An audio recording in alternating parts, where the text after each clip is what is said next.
Hello all. ఈ రోజైతే నేను కాయగూరలకు వెళ్ళాను, కాయగూరలకు తెచ్చుకున్నాను. ఇవన్నీ నాకు కలిపి 250 రూపాయలు అయింది. 250 రూపాయలు అన్ని వచ్చాయా? అసలు వచ్చాయా? ఓకేలేండి. అయితే ఉల్లిపాయలు ఇంట్లో ఉన్నవి ఆల్రెడీ. ఈ టమాటో అయితే ఇప్పుడు తెరలేదు, చాలా రోజులు అయింది, వాడలేదు. ఇదైతే టమాటాలు తెచ్చాను 1 కేజీ. అండ్ వంకాయలు కాస్ట్ అయితే తెలుసుకోలేదు, దీని కాస్ట్ మాత్రం తెలుసుకున్నాను, ఎందుకంటే ఎంత ఉంటుందని. 30 రూపాయలు అంటండి, 30 రూపాయలు.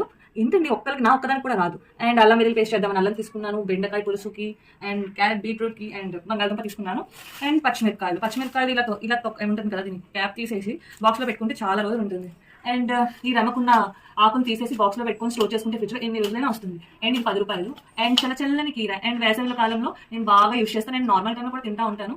ఇది డీహైడ్రేట్ చేయకుండా ఉంటుంది మన స్కిన్కి చాలా మంచిది. సో డీహైడ్రేట్ అవ్వకుండా ఉంటాం కాబట్టి తినాలి. అండ్ కొత్తిమీర కట్ట 25 రూపాయలు అంటండి, 25 రూపాయలు పచ్చడి కోసం అనమాట. అండ్ ఇది మా కూరగాయలు 250 రూపాయలు కూరగాయలు అనమాట. సో ఓకే, ఈ వీడియో కానీ మీకు నచ్చితే లైక్ చేయండి, షేర్ చేయండి, సబ్స్క్రైబ్ చేసుకోండి, నన్ను సపోర్ట్ చేయండి. Bye bye all.